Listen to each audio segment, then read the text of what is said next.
It is really awesome to have you here, and I know that everybody is dying to know your story because you have some amazing things that you've been sharing in terms of relationships, and the power of what I've noticed is that you're able to not only impact the way women respond, but men respond to you too. And that's just a rare thing I've seen, is that anybody's content that can affect and really impact both men and women is pretty powerful.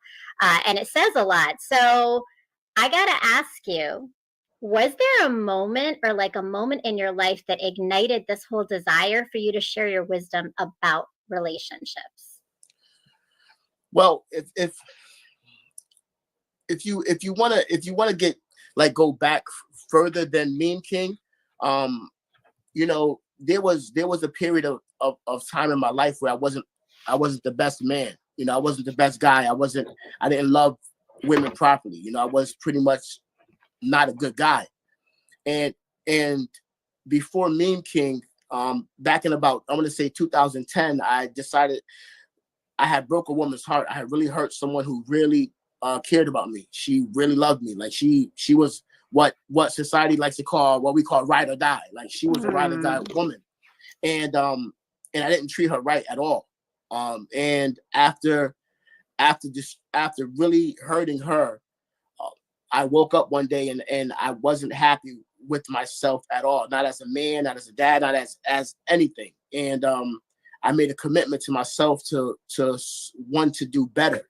I accepted who I was at that time and said, listen, you need change. If you ever want your sons to grow up and choose and be a man, you have to lead by example. If you ever want your daughter to grow up and choose a suitor, you want to lead by example. You want her to choose a suitor like you. So in order for these things to happen, you have to be the example. So I started working on myself, and it took me 6 years. 6 years of really tearing back the layers. 6 years of getting ugly, you know, really getting into it. Yeah. And I was finally healthy enough to love a woman back in like 2016 is when I finally arrived. Wow. All right. So, okay. So when you say you finally arrived and you started to open up after this commitment, how did that, I mean, is that part of your trajectory to becoming the Meme King too? I mean, did something happen with this particular?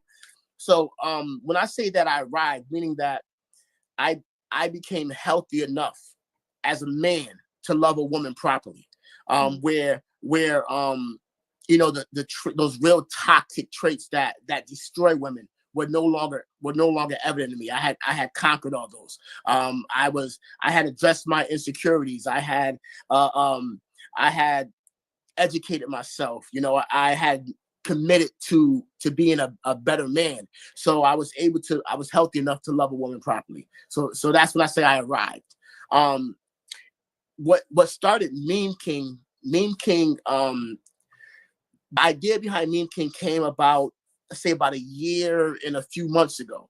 Even though my first video in Meme King was introduced to the world through TikTok and IG May 1st of 7 months ago, the idea of Meme King came about a year ago after I went through a breakup. I had a woman broke my heart, and it was karma. You know, it was karma coming back to repay his debt, and that's the way life is. And Meme King was me healing.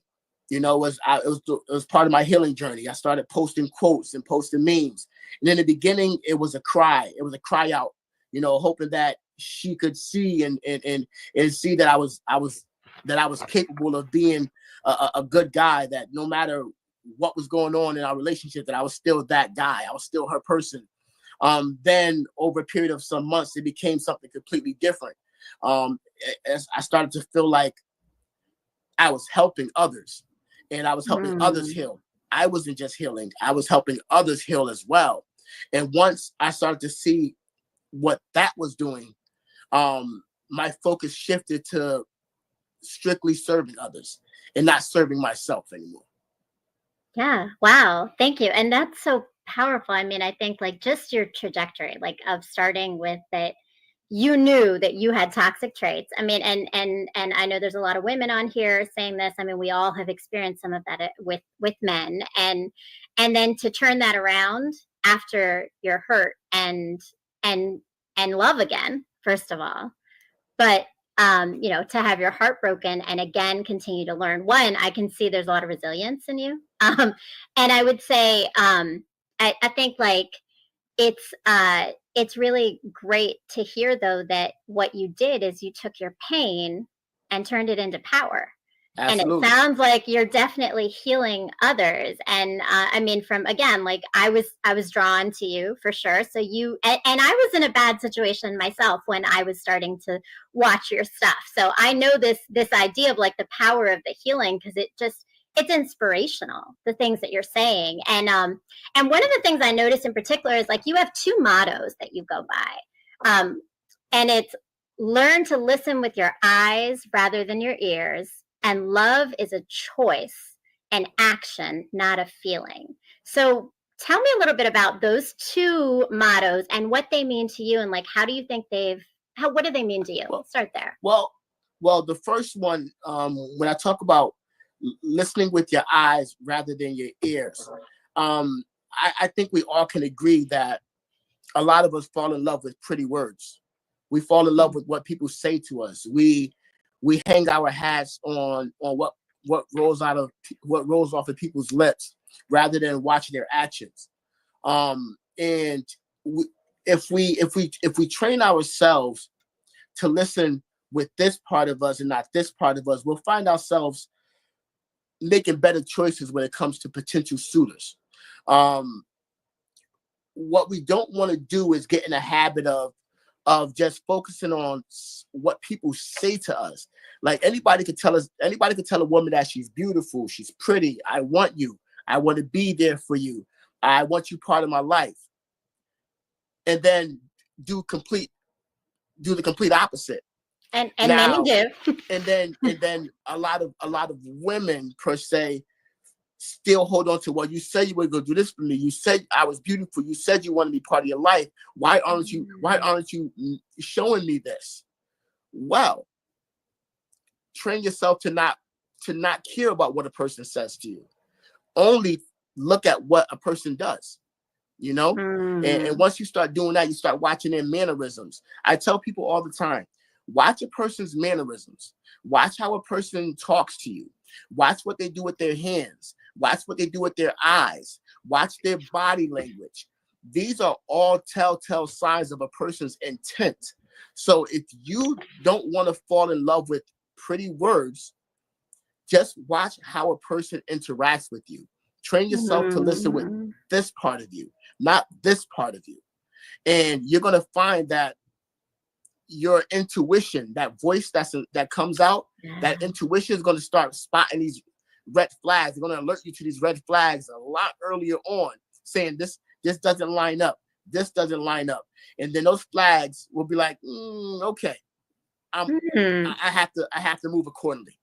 Right. So energy doesn't lie. Energy does not energy lie. Doesn't lie. Energy doesn't lie. I think you bring up a really good point that women often don't pay attention to is their intuition and the power of that intuition. And maybe people, I'm gonna say people don't pay attention to, because I think it's men and women both, but like that intuition really does go beyond what you're hearing to what you're feeling.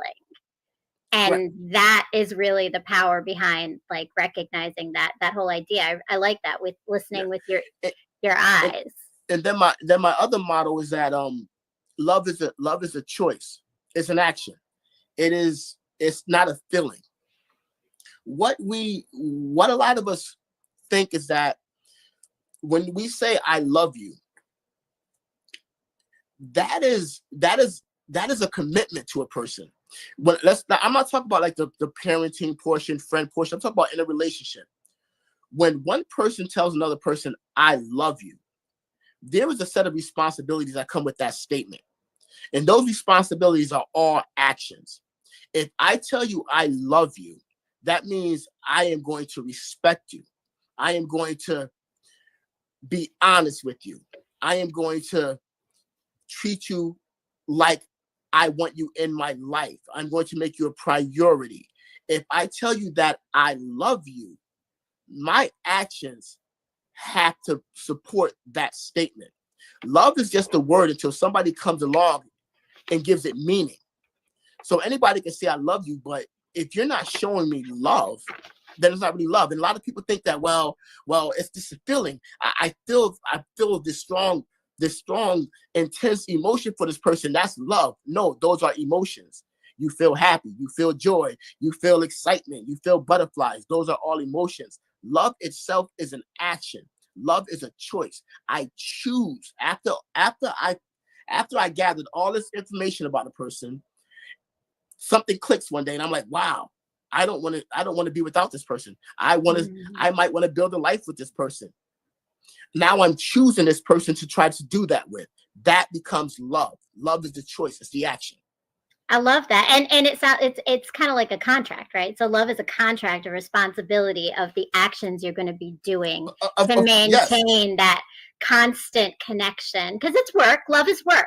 Oh yeah. I think that's for sure something I've seen from a lot of the things you say is that it's not like it's one and done. You got to work on it. But going back to the idea of the two things you lifted up, right? You got to be listening with your eyes to do that, and there has to be a little bit of like vulnerability. It sounds like also in some of the things you're saying. Yeah, of course there has to be vulnerability. But when I say love is the choice, just think about it. We're in a relationship where we've been in for some time, or we're in a marriage where we've been in for some time. We're not always our person's favorite person. There's going to be times where we don't like our partners. There's going to be time where we're like, listen, I can care less if you're in the same room with me. Why don't you go somewhere else? I'm angry. I'm upset. But we don't just leave the person, because those are just emotions. Love is the choice behind it. Love is saying, listen, even though we're not getting along, even though we're having a rough patch, I still choose you. I love you. So that's my choice. You're my choice. So we'll work through this and we'll figure this out. And the best way for people to continue to choose love is to make sure you're continuously nurturing the connection. That's what people don't do. We don't nurture the connection in the relationships. So if we're constantly nurturing the connection, learning our partner's love languages, speaking them fluently, teaching them, then it's easier to choose love. What happens is a lot of times when people stop choosing love is because they're no longer communicating. They're no longer speaking their partner's love language anymore. There's a lot of things that's the breakdown of the connection, and it causes people to say, nah, I'm okay. I don't choose to love you anymore. I want different. I choose me. So it's a choice that you're making every day, right? Like, so we have to wake up and make that choice in an actionable way. And I think you mentioned this idea of like love languages, right? So can I ask, like, as you're thinking about all of this, like, how do you think, or what do you think are the toxic behaviors that start to get in the way of those two big pieces of what you're sharing? Like this idea of love being a choice, and like, what is it sometimes that, because I see this in the chat a lot. A lot of women are asking these questions, right? Of like, what do I do? Or how do I respond to the people in my life? And what are those toxic traits that start to come up? Well, one of the biggest major breakdowns in the connection between two people is the lack of effective communication. It's not just communication, it's effective communication. We think that just because we talk to someone or we tell them how we're feeling, that is it. But what we need to understand is that how we deliver the message is just as important as the message itself. So if we're not talking in a manner in which our partner can understand us, then we're not really communicating. So one of the things is effective communication, finding a way to get through to your partner. And one of the things I like to tell people is that the first thing in order to do that is stop thinking about right or wrong in a relationship. There is no such thing as right or wrong. It's all about how we make our partners feel. Once we begin validating our partner's feelings, it's no longer about right or wrong. It's all about, let's come to some kind of resolution. I understand that what I did bothered you. What I did hurt you. Whether I feel like it was wrong or not, it bothered you, which means that has to be validated, that has to be addressed. So it's like lessons. Like you're constantly learning about one another, and you're in this constant space of keeping an open mind to those lessons. So rather than good or bad, right? It's what's the opportunity here to grow. Of course, and grow together. Of course, it's all about getting to know your person every single day. Never stop doing what you did to get that person. Always wanting to know more, wanting to learn more. And if we could, if every day we wake up with this commitment to our person, that listen, I'm going to love you. I'm going to find better ways of loving you today. I'm going to find new ways of loving you. If we commit to that on a daily basis, you'll see a lot less people breaking up. Yeah. No, that's really powerful. And so with that, this idea of like commitment, you talked about communication and the lessons that we learn. I also noticed that you talk about accountability sometimes. So where does that come in the communication piece or in the growth piece? Like where do we as individuals need to start taking accountability, and what's the role of accountability in relationships from what you've seen? So if you think about it, you can't make changes or you can't move forward in personal growth until you can accept accountability for what you're not doing right or what you're not doing properly. So being able to say, listen, I know I'm not living up to my end of things.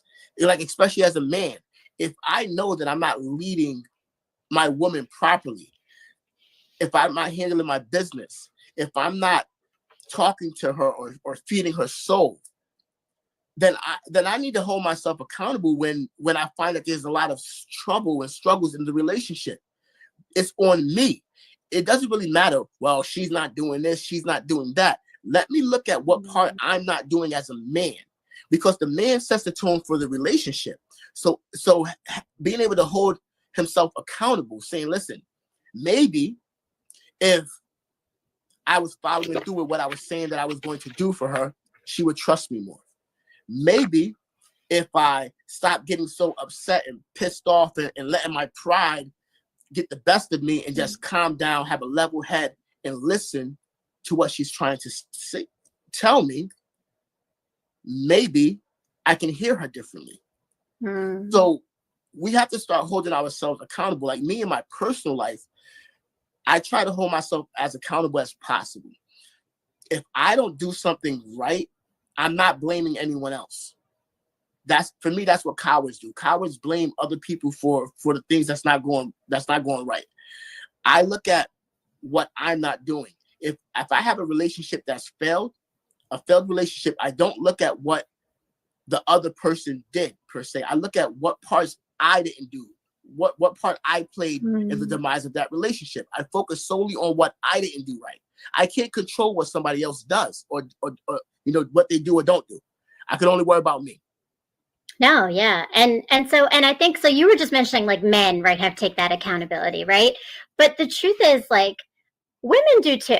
And I've seen you talk about this. If you were to say the accountability that women also need to take when it comes to how we approach those dynamics and relationships, what would be some of those pieces that you think are important for women to recognize? So when it comes to, so what I found, like in my personal life, dealing with women in my personal life, a lot of times, a woman will want to talk to you, and women are naturally more emotional. So a lot of times there's no real settling. It's like, I'm upset. They wait till they're upset, and then they start rambling off what they want to talk about. This is bothering me. This is this. This is this. This is this. And what happens is, a lot of times it's hard for a man to process all that at one time. If you told me what was going on a while ago and not wait till 5 or 6 different things happen and I could address the issue a while ago before it became 5, 6 different issues. It's easier to process. And a lot of times too, if you think about it, when a woman says, I'm trying to communicate with you, I'm trying to talk to you, she has to hold herself accountable for, how are you doing that? Are you yelling at me? Are you pointing fingers and saying, I'm not doing this, I'm not doing that, you said you were going to do this? A lot of times a person will get defensive. It's easier if you just tell your partner how you feel. Like, listen, I feel as if I'm not being heard.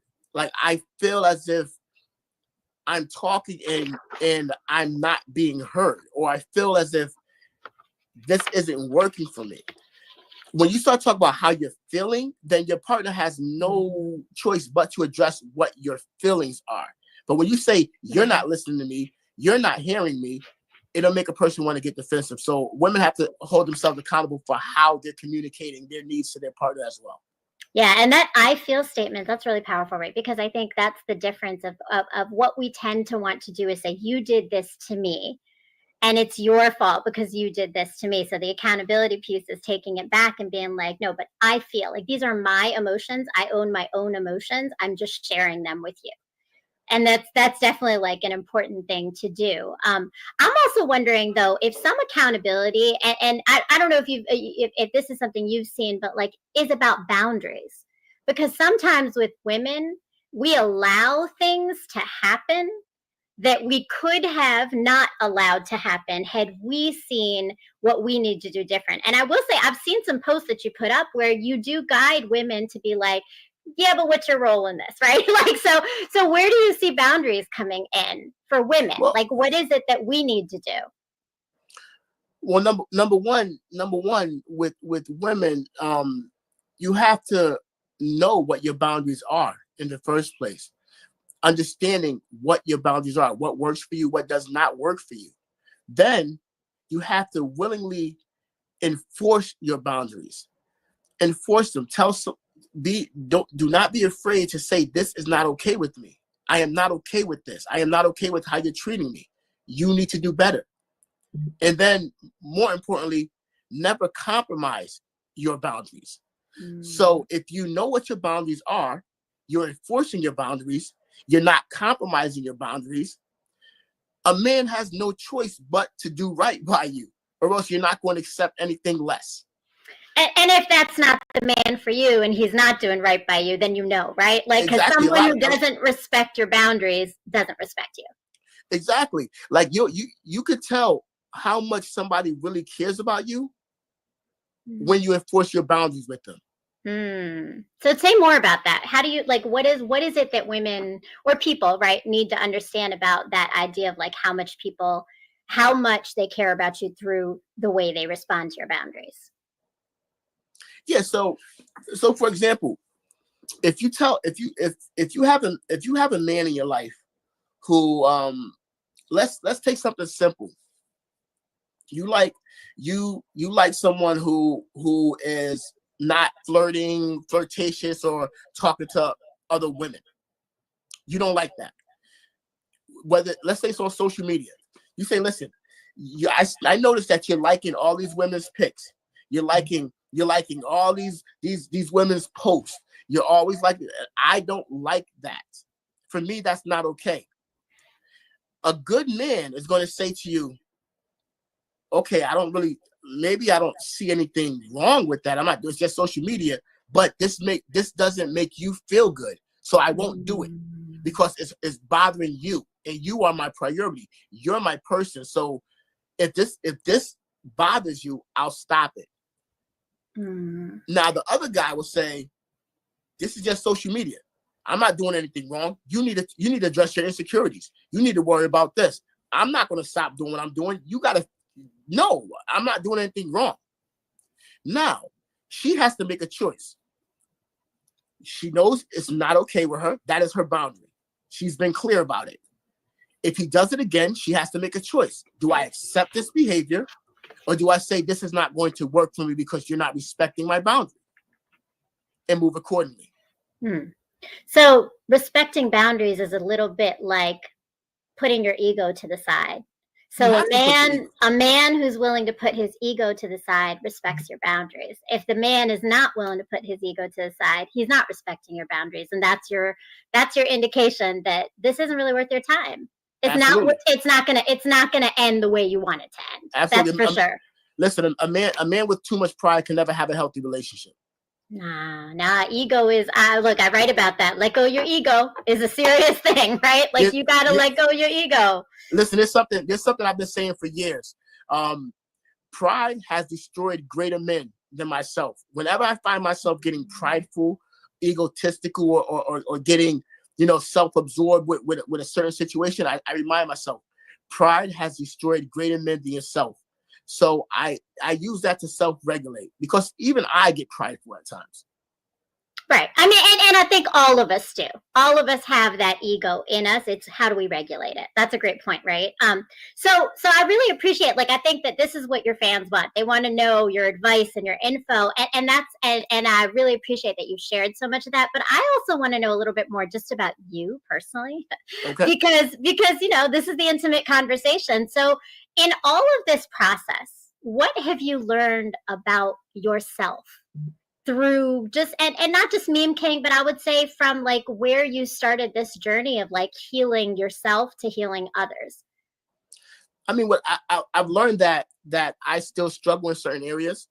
I've learned, in full transparency, I still feel like I'm working on some toxicity within myself, which is I struggle with intimacy. And I've been working on that for the last, say, 8-10 months, is that not physical intimacy, but emotional intimacy. I have trouble allowing someone to truly come into my, I have trouble allowing people in. And I fear betrayal more than anything, because I'm an empath, and I pick up on everything. Again, I've also trained myself to listen with my eyes, not my ears. So I'm processing so much information at one time about the other person that it's hard for me to meet people who are genuine. So I've learned that about me, is that sometimes I have to take a step back and not be so analytical, and just allow myself to just.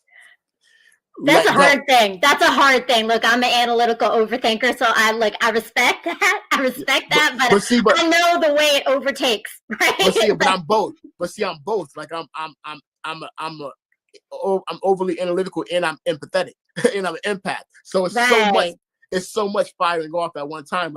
I can be emotional, but I also could be completely shut off. So it's it gets a little wild sometimes. Right, but that's the truth about I think how we process stuff, is that we're never just one thing. We hold so many complexities, right? You can't just be one thing, that you're just an empath. I think that, and that's a layered thing, because one person's empath behavior is a different for another person's, right? So right. we are so layered and dynamic as individuals. But I think what's really interesting that you just mentioned is when you said your toxic behavior and you're talking about working on it, you identified where it came from. That's really powerful. You were able to say, my fear of intimacy comes from this, a fear of betrayal. Right. But that's something that not a lot of us spend the time to figure out in order to address those toxicities. Yeah, but it took me a long time to be able to do those types of things. Again, accountability, being able to have that. Accountability is my other love language. Accountability is my love language. I do a lot of self-reflection daily. So every day I'm working on me, every single day. So just little small parts. So being able to do that, it helps me process some of my own stuff. No, that's and that is what we all need to be doing, is working on ourselves, whether or not we're healing or we've hurt someone. Either way, working on ourselves is an everyday choice too, for sure. So you advise people on healing, but this requires a level of vulnerability. Like even just now, you were able to share some vulnerability in your own like toxicity, right? Yep. Um, what what is allowing you to open up with that vulnerability for others when it comes to making this leading with love and healing others? Because I've accepted that I love who I am, and I am who I am, and the right people will understand that and love me for who I am. I don't wish to please anyone. Um, I wish to serve, but I don't wish to please. So my vulnerability comes from the fact that I'm okay if you're not feeling me. I'm okay if I'm too much. I'm okay if I'm not enough, because I am all those things for me. So I know that when you're dealing with people, especially as a man dealing with a woman, there's so much men, there's so many men out there who have this machismo and who's always want to be tough, tough, tough. Listen, I'm an alpha male, but I am not an alpha male to the point where I can't let go, that I can't take a step back and be sensitive and be vulnerable. Like, I'm okay. I'm in touch with who I am as a man. I'm in touch with my feelings. I'm in touch with my emotions. I can convey them. I can articulate them. So my vulnerability comes from the fact that I know that I'm able to articulate to you how I feel. A lot of times men don't know how to talk about their emotions. We don't know how to address our emotions or articulate our emotions. But I think, oh, sorry, go ahead. No. No, so I think that what you said though about being an alpha male, to me, like that idea is, it really is that the alphas that are true alphas don't have to say it, right? And part of that not saying it is that also like there's a balance of those things, because if you're truly an alpha, you're a leader. And that leader has to have some sensitivity for the people that you're leading. You got to see others and have that empathy and have that emotional maturity and intellect. So that is very much the alpha way, in really coming across, and not a lot of men have it. You're very right. Like very right. A lot of men think that because they're so hard, they're so tough, and they want to take control of everything, that's what makes them alpha. That's not an alpha male. You know, alpha male understands all the dynamics of his emotions. All the dynamics of who he is as a person, his weaknesses, his strengths, all of them. And he's able to demonstrate all of them. He can demonstrate his weaknesses. He can demonstrate his strengths, all the same. He's comfortable within his manhood. That is a true alpha. Yeah. No, thank you. And you know what? I appreciate the breakdown, because I think hopefully there's some men listening to this situation and they're taking it all in, because I think there's a whole lot of debate on what alpha really is. And a lot of men, especially young men, and I'm going to say I have 3 boys. So I know you talked about kids, but I have 3 boys that are grown boys. And I would say that their understanding of alpha is sometimes skewed because of all the messages around them. And that's like, for our young guys, that's a big thing. There are fewer boys who really truly understand what it is to be a pure alpha male, in a way where you're a protector and you're still taking care of or examining yourself, right? Like in that way, like you have to be vulnerable a little bit, right? You have to be. In order to be a true alpha, to understand your power, you have to understand your weaknesses. I like that. To understand your power, you have to understand your weaknesses. So if you don't do that, if everything is about strength, then you're not really learning anything. Yeah. Like I've been able to submit to both my weaknesses and my strengths. So that's awesome. And so, like, a couple of things. One, I'm curious to know, because so you are, and I will say this is why you caught my eye, because there are a lot of women who give women advice. And there are a lot of men who have given women advice, but it's from a male perspective that isn't always conducive to what women really need to understand and hear. So you are very different in your approach, because clearly you have women and men who recognize that what you're saying is purposeful. Like, it makes sense. It makes sense. It's concrete. It's clear. And so I would ask you, So like maybe there's a guy out there right now who's watching, and maybe he's realizing his own toxic pattern right now, and he's trying to think of what is my first step?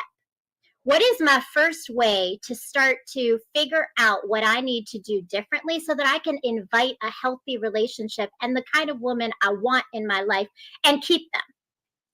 Accountability. Being able to identify that you have an issue. That is the number one thing. But accountability without an action plan is a waste of self-awareness. So you have to have the accountability, and then you have to have an action plan. I had both. I was able to accept that this is not right, that I wasn't living right, I wasn't treating women right, and then I came up with an action plan. What was I going to do? And a lot of times also is you may have to seek outside help. And there's nothing wrong with seeking therapy, mediation, if you need it. A lot of us get we think that we shy away from therapy and things like that because we think that it's going to make us look bad to society or to other people. But listen, if you need help, get help. Yeah. But accountability is the first thing. Being able to hold yourself accountable. Thanks, and that's powerful. So, and I guess so for women, what I've been curious to know, or even for your listeners, like, what is it? Yeah. I am on 10%. I need to grab my charger. All right. Okay. You go grab your charger. And while you're grabbing your charger, I know we got some chats coming up. So we'll do some question and answers maybe after that. So you go ahead and grab your charger. Give me 5 minutes. And we've got some commercials we can throw in, I think, right now. Hi,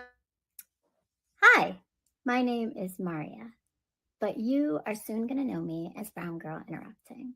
And what I mean by that is that very soon, hopefully, you're going to be following my blog. I am a writer.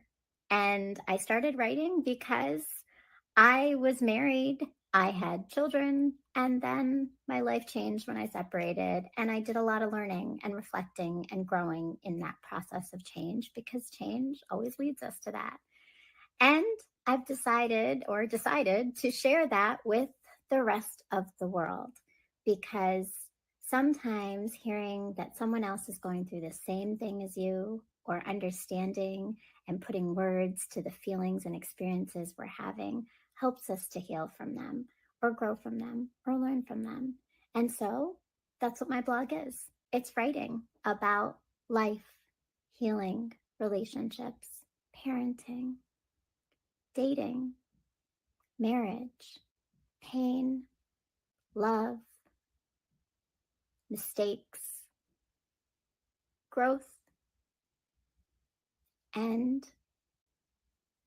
coming out whole still in all of it as a human, flawed, but always open to new things. So that's my life, that's my journey, and it's written in this blog. But my hope is that you are going to go to www.browngirlinterrupting.com and join and subscribe to the blog and read all about my story to help you maybe gain some perspective on yours. So thank you, and thanks, Jaleesa. I just want to apologize. I just want to apologize for that. No. I had no idea my battery life was going to drain like that quick. No worries.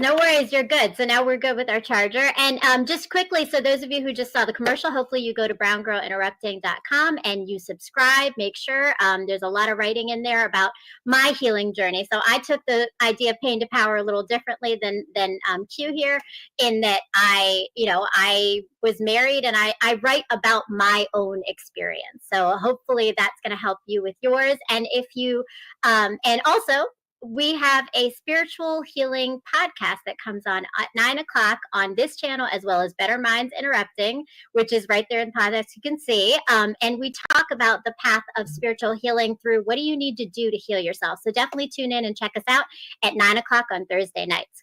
All right, so Q, back to you. And I'm glad we got the phone all set. And so before we go into the chat, I got to ask you, what's your what's the thing that for you, you really want people that watch you, listen to you, they're following you to take away?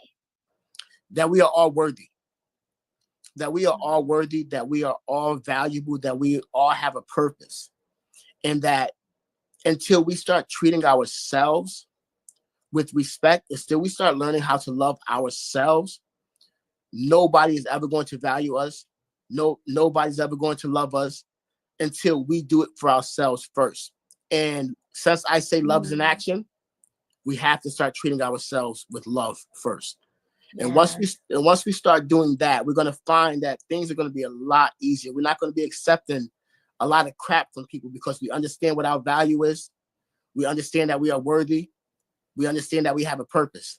And if somebody's coming into our lives and they're not matching our energy, we're not staying. We're moving.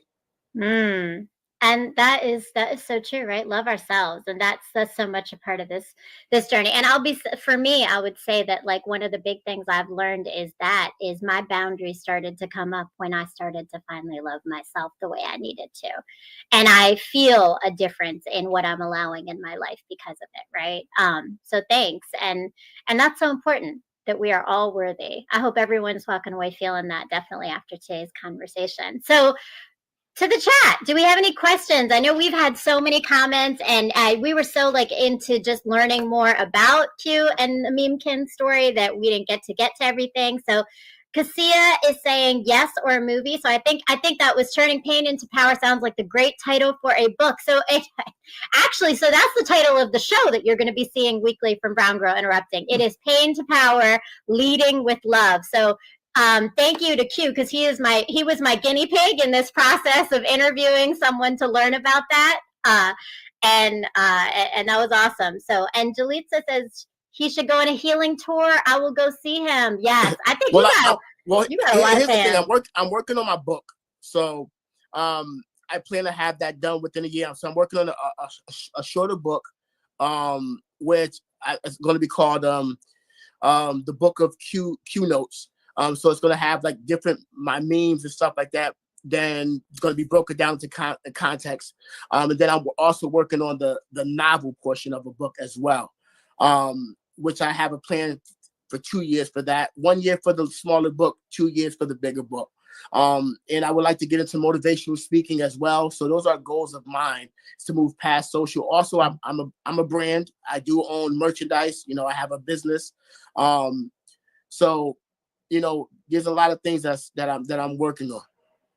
Thank you. So, and that's great to hear. And I think that there's some links in the details, the description here, so you can see that we have links to your website so that people can follow you. And is that how everybody's going to keep up with what your next projects are, is through your website? Like, what's the best way? Absolutely. Right now, I'm a one-man show. So as I get a little bit more. Remember, I've only been doing this for 7 months now. Pretty impressive.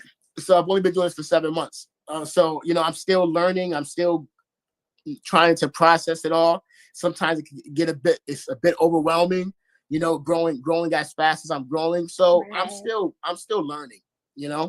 But yes, follow my journey, follow my platforms, and then I'm going to keep everybody informed of what's happening next with me. I'm always engaging with my people, like I'm with my friends, my family, my father. Like I'm always engaging with you guys. You can always look to me for that. Well, I can see it, because Kay Brady says that I missed it. Oh, she said, this is why I resonate so much with you. So, and I'm seeing that pattern and theme coming up in all these chats, is that so many people are resonating with what you're sharing. And that is the power of leading with love, is because you are leading people towards loving themselves, towards understanding themselves better. So Allison says, what does silent treatment mean, really mean? It's a good question. What are your thoughts on that? Well, it can mean a number of things. A lot of times we ignore people because we don't want to face the problem. Maybe we don't know how to face the problem. I know if you want to talk about narcissism, silent treatment is one of the biggest tools in narcissism. Making you want to beg for them to talk to you, making you ignoring the person so that they keep coming at you, coming to you. It's all manipulation. So if you find someone who's constantly giving you the silent treatment and you're not understanding why, you might be falling for a narcissist. Well, and does it also depend on how that silence is being used? Because if it's used to control a situation, then yes, like that's that narcissism definitely coming out. But there are moments where silence is maybe about also space and internal reflection. So it depends on how long, too, right? It depends on the intent. It's all about intent. Like sometimes, we go silent because we're trying to process. Those who have good intent, sometimes we withdraw because we just may not know how to talk, how to tell you how I'm feeling, how to convey to you what's going on. We're not there yet. So we withdraw. But if you're reaching out to someone, constantly saying, listen, like you're not talking, what's going on? And they continue to ignore you, that's completely different. Because even though someone goes silent, you still have the responsibility to make sure your partner's okay. You can say, listen, I'm not okay. I don't want to talk about this right now. We will address this later, but right now I need time to process. Then you can retreat back into yourself if that's what's needed. But you need to be clear with your partner, that's what's going on. We shouldn't leave our partners hanging. Yeah, that communication, even if it's just a text like, hey, I'm just working through some stuff, right? But I'm here, right? Just letting someone know they're here. And I would say, just from my own experience, just speaking, I know you want the cute answer, but I'm gonna just share some thoughts as a woman too, from my perspective, is that it becomes a trigger. So if you've had a narcissistic relationship and then you're in maybe a healthier relationship and you start to feel silent treatment, you have to really think about, is it a trigger from a past relationship, or is it really that this person has this ill intent? And that's again, I think, going back to what you started with, which is listening with your eyes and not your ears, because energy tells you a lot. Yeah. Absolutely. And your intuition, right? So I see Kennedy is in here. I just say it. LOL. Kennedy's always got some things to say on our chats. All right. And Allison says, since New Year's, I've even written notes. Okay. All right. Oh, wait. Oh, are we talking about the silence? So Allison says, I'm blocked on everything since New Year's. So really, no response is a response. Miss Allison, this is directed toward you. No response is a response. If you have someone in your life who has decided that they want to be absent from it, and that's not what you want, and they blocked you on different things, that is your answer. No response is a response. Choose you. It's that simple. Choose you. Yeah. Thanks. I think that's really powerful. And that's important, right? So the silence is also a message. Correct. Yeah. Yeah. Yeah. You may not have replied back to me, but I got your message. Right. I got the message. I got the message. I got the silent message, because that's certainly, and I see Better Minds Interrupting. That is my co-host, Lovely T, who is on the we podcast together, Better Minds Interrupting, on Thursday nights. And she's saying they also are being passive aggressive. And I think I heard someone else say that in the chat as well. Definitely. Silence can certainly be passive aggressive. Absolutely. It's absolutely. Those are all characteristics of being passive aggressive. Silent treatment. Yeah, you don't have to. It's all part of it. So but when we talk about Allison herself, we're talking about her situation where she's saying since New Year she's been blocked on things, no contact, silent. That's not passive aggressiveness. That's past that. That's right. Yeah. Yes, definitely. Right. So hopefully, Allison, you really listened to what Q said in terms of it definitely is choose you, because that is someone who is not is putting their ego before you. Yeah. And that's not worth it. So I saw another comment on here. I think, I don't know if we can go back to that. It was a response to the narcissism. I think a Julitza had it. So I'm waiting. I think it's gonna come back up. But as we're waiting on that and we're closing ourselves out, thank you so much for tonight. And thank you to everybody who stuck with us through TikTok and technology and this. Like this was a little bit of a first time for me and for Q, I know, right? Like, yep. So look, and thank you, man. We made it through. And I really appreciate that you were here. You shared your story. You were so flexible, I have to say, like with all of it. I appreciate you. Thank you so much. Thank you so much for having me. Thank you for giving me the opportunity to tell some more of my story. I mean, I'm here. I'm here for everyone, All right. Thank you. Thank you so much. And it looks like Linda says this is so helpful. Okay, I don't read text that well. I don't know what I don't know. Oh, I don't know what to do. We also have 2 kids. So Allison, it sounds like though, choose you means maybe just put your energy and everything into you and your kids and absolutely. And let that be over there. Yeah, you can't force someone. You can't, Miss Allison, you can't force someone to do the right thing. You can't force someone to be present if they don't want to be there. You can't force someone to be responsible. You cannot force someone. No matter how much love you want to give a person, no matter how much energy you want to put into something, if they aren't reciprocating it or they're not able to receive it, there is nothing you can do about that. So you do know what to do. It's just a question of, are you willing to do it? What you need to do is choose yourself and choose your kids. It's that simple. There is nothing else. It's clear cut. Yeah. You need to choose you. Yeah. And I'm going to tell you this for all the single moms out there. Your kids are watching you. Even for your single fathers, your kids are watching you. Always choose yourself. Period. Yeah. And it will teach them to always choose themselves. And I think, and then honestly, like I think about it, I appreciate that you said that because I think as a mother, I'm always thinking, how do I make sure that the adults I'm raising and putting into the world are not going to follow toxic behaviors in other people's lives, right? Because all we're doing is teaching our children what behaviors are okay. If we allow ourselves to put up with toxicity from a partner and our children are seeing this, we're laying the groundwork for what they're going to choose or the behavior they're going to exhibit to others. Yeah. And our children are watching us all the time. So if you're not allowing yourself to be loved properly, your children are not going to allow themselves to be loved properly, or they're going to love somebody else improperly.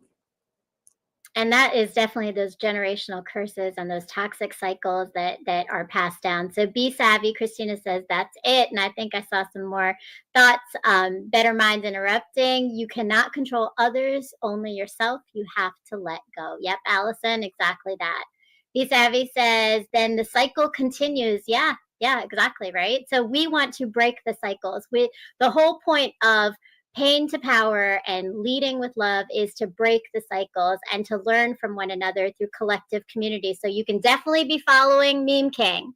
Definitely follow him to learn. And I mean, follow me. I've got some ideas too. And come see us on Better Minds Interrupted, where we talk about spiritual healing. Salute, Mr. Jones. Salute to everyone in the chat and panel behind the works. Thank you for joining us again on this podcast.